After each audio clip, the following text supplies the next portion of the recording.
There is nothing more gratifying than shifting one's perception of you, especially when they had no faith in your capability. There are a lot of cases in an actor's career where they find themselves in a situation where the odds are stacked against them, where the audience believes that an upcoming movie or role is doomed, either because they are not suited for the role or because the teaser and trailer of the film was cut in such a way that one just could not believe the role could ever be a home run. A lot of the examples that we will be following in this video include cases where the actors were dealing with a string of mediocre films because of which the audience believed that they had lost touch with their craft, terrible teasers and trailer cuts that seemed to capture awkward moments, in turn creating a perception of the pitch of their entire performance, and troll and hate campaigns due to off-screen appearances that in turn created a narrative for their upcoming release. Controversy mostly stemming from their antics off camera, and for the audience to watch the film and only realize that the artist is way too talented to be bogged down by trolls or hate campaigns. Through this video, I really want to focus on artists who persevered through all the criticism or trolling prior to their film release,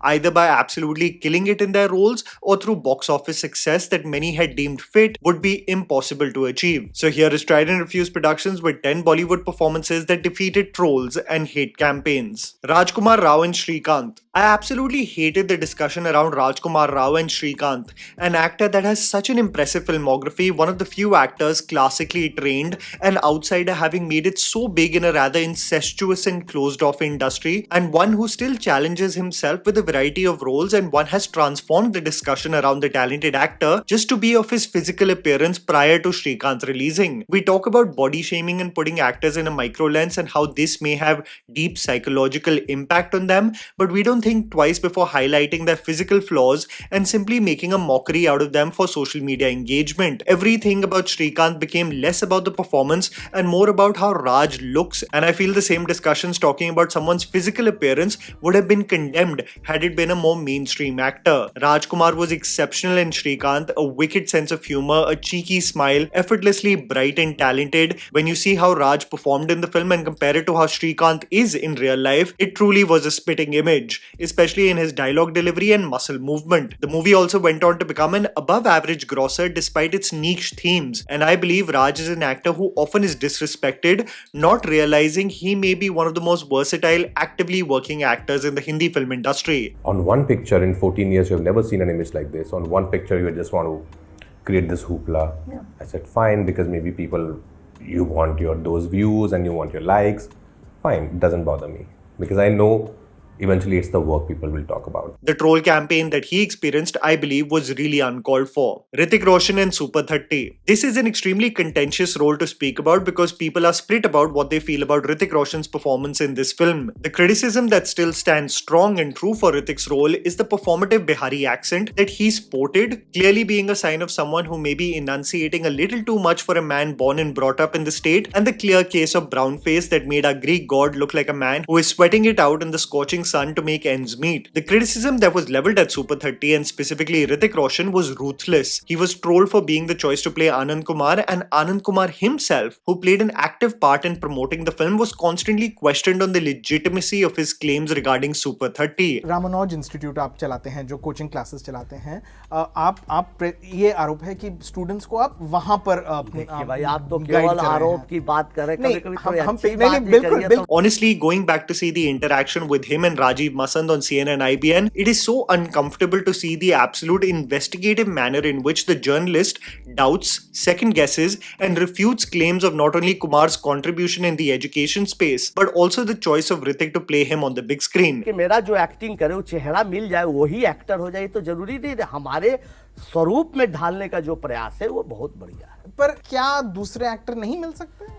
हमको अच्छा लगा. The film, despite the criticism associated with it, went on to become a box office success, and I personally love Hrithik Roshan's performance despite the hiccups associated with it. It was the case for me personally where the emotional impact of an actor superseded the technical glitches in his speech, genuinely developing into an extremely inspiring tale on the big screen, something that I believe a lot of people did not anticipate. Shah Rukh Khan and Dawn. In the last few months, of course, Ranveer Singh's Dawn has been in the headlines for all the wrong reasons. Everything from delays, delays, script development issues, and an ultimate fallout between the director and actor. But the core conflict or debate before everything went south was whether Ranveer Singh would be able to pull off the dreaded but swagged out character. This was not a new phenomena, as Shah Rukh Khan faced the same scrutiny when it was announced that Farhan Akhtar would be attempting to remake the 1978 film starring Amitabh Bachchan. This is the era before social media where news outlets would do opinion pieces, and I remember seeing headlines on how the collaboration would be a train wreck and how one should not touch such classics anyway. I remember when we were making the first Dawn with Shah Rukh, we were constantly being told like, why you're doing it. I mean, it's Bachchan's greatest kind of role, how can you go back? And it wasn't about topping it. I mean, that's the thing. It's not. I mean, you can't top it. Yeah. And again, the same thing is going to happen. You're like, Ranveer's not going to top something. It's not that. It's how do you make something your own? A lot of people referencing Shah Rukh Khan's arrogance on him being overconfident that he can fill the shoes of the legendary character, a reaction owing to the great streak he had with films in the 2000s. We got a slick and effective version of the original, which I personally believe elevated itself to become even better than the original owing to what Farhan executed with the climax. The director and actor duo laughed their way to box office success and ended up even doing a sequel together.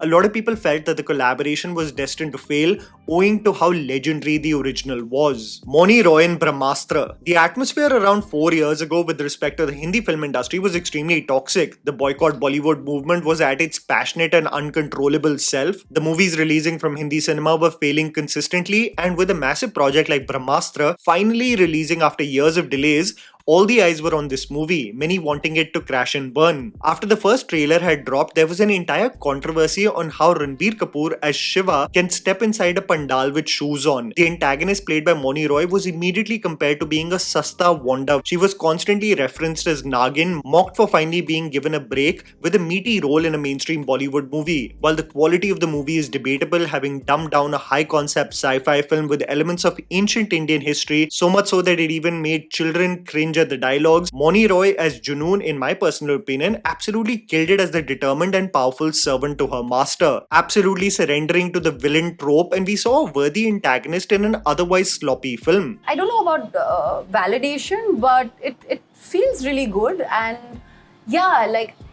I've always been criticized for something or the other. It doesn't really bother me, Yeah. So even when the trailer came, I was just very happy that the trailer has come out Finally. after so many years. This is where I also saw a clear distinction being made between mainstream actors and ITV actors, and it also set in stone personally for me that if a lot of the actors from TV were given a break in Bollywood, you would know just the abundant talent available that simply never gets that break to prove themselves. Ajay Devgn and Singham. There might be a lot of viewers over here who are too young to even know this, as this controversy predates social media trolling becoming mainstream, but you would have been shocked to know that Ajay Devgn and Rohit Shetty were trolled quite a bit with their announcement of Singham, the first installment, a remake of the Tamil film with Surya, at a time where many Hindi audiences were not well versed with the original source material, actually dragged Ajay Devgn for emulating the swagger and presentation of Salman Khan's Dabangg. The Abhinav Kashyap directed film the previous year had become a sensation, and Chulbul Pandey was all the rage in the country, only for viewers to start a comparative analysis between the two characters and drag Ajay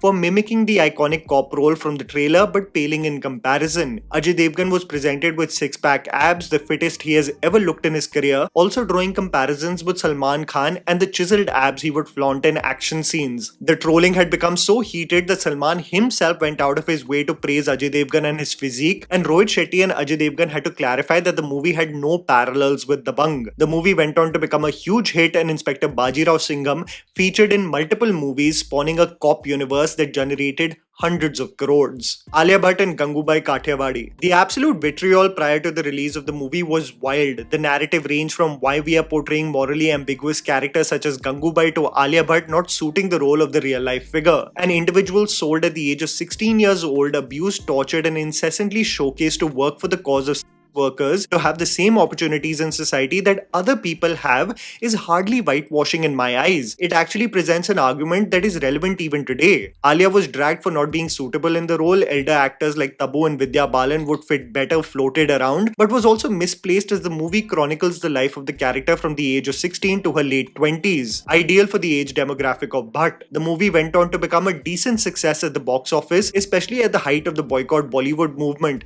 and negativity on social media wanting the film to fail, spreading the narrative that movies with female leads with such disturbing themes may not have commercial value, and it was quite the contrary. Ranveer Singh in Dhurandhar. Post the pandemic, Ranveer Singh's trajectory was quite unpredictable, a career where most of his movies were credible and creative ventures, yes, but it did not materialize into box office success. 83, Jayesh Bhai Jordar and Circus had failed commercially. Ranveer carried a film like Rocky or Rani, but the absolute commercial mania as a leading man had somewhat gone missing in his career. Dhurandhar, a project with Aditya Dhar, was going through its own hurdles with budget issues, delays, and complicated shooting schedules. Many people dismissing the film even before its first look had dropped. I know, however, when this iconic box had dropped on Instagram that this film is going to be special. All the way up to Circus, there was an omnipresent nature of Ranveer, being at every award show, ad or public event, something that significantly dropped leading up to Rocky or Rani's release and had completely stopped close to the release of Dhurandhar. Projects were getting cancelled, entourage gossip and difficult demands were floating around, and it seemed like the makers just wanted the work to speak. No one in all of these controversies ever doubted his acting capability, and just like a caged beast,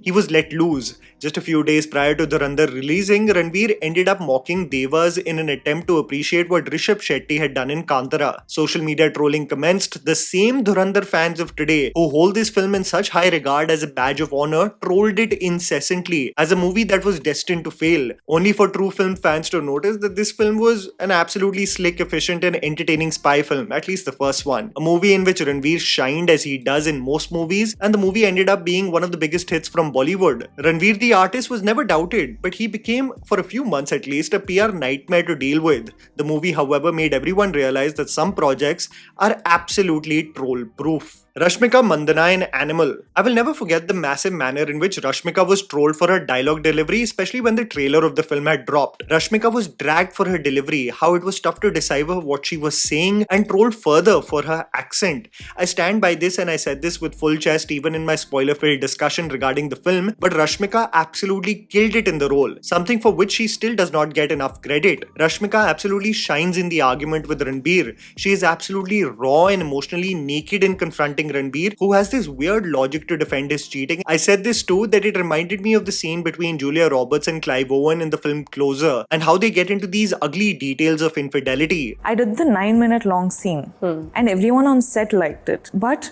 people now are trolling me. So am I living in a bubble? People now gonna like this scene? Rashmika screaming at the top of her lungs, slapping Ranveer across the face and reminding him that he isn't unique was the ugly reality we wanted this flawed protagonist to face, and I genuinely think Rashmika was amazing in the film. Varun Dhawan in Badlapur. When I see the recent movies of Varun Dhawan, I'm slightly disheartened with what I see, for I have seen the potential of the actor when he collaborates with exceptionally talented creators. The man was launched with a popcorn flick like Student of the Year. The dude doubled down by collaborating with his father with Main Tera Hero, almost cementing in stone this perception that he may be entirely meant for commercial fluff pieces, over-the-top comedy and song and dance. But Varun was frustrated with this opinion that floated around in the industry, that he is limited in range and may just go the Govinda route. The fact that since I started with my career, everyone told me that, oh, he's a pretty boy, oh, he's here because his father is a director, oh, he's just a chocolate boy, he can just do this. He dances well. So somewhere all these things kept hitting me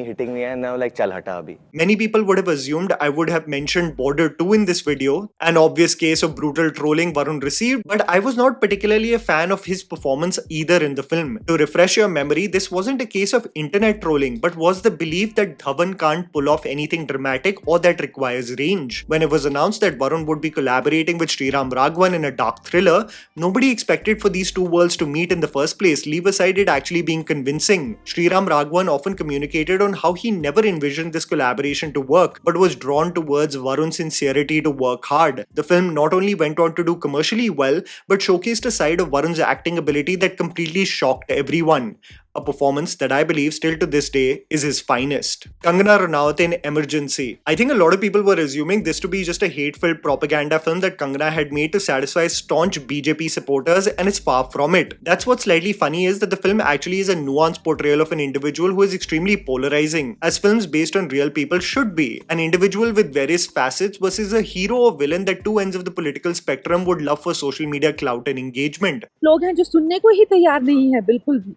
you know, और मैं चाहूंगी कि गांधी परिवार भी देखे, और फिर वो अगर उनमें है कुछ, जिसे कहते हैं ना कि अंतरात्मा, हमारी फिल्म में ये कहा गया अंतरात्मा की आवाज, उनकी दादी में तो थी एक अंतरात्मा, अगर इनमें वो है तो उनकी अंतरात्मा से भी यही आवाज आएगी कि ये लड़की, she's a true artist. Kangana has portrayed Indira as a girl who is shamed for the way she looks, who is determined to change the ways she is treated by her family, a leader who was questioned just on the basis of her gender, defiant and resolute in her approach of how India should stand internationally, not taking disrespect from anyone, even if it is the US president, but also someone who took decisions against the very fabric of India's democracy, who silenced everyone that laid a finger on her, and her government who gave free rein to the sociopathic tendencies of her own son, and whose ego just came in the way of selflessly working for the people of the country. The portrayal was nuanced, impactful, and genuinely shocking those who had an assumption that Kangana would only do a hate-fueled film against the Congress. It may have not done commercially well, but it's set in stone that Kangana is just a wild card. You just never know what you're going to get from her.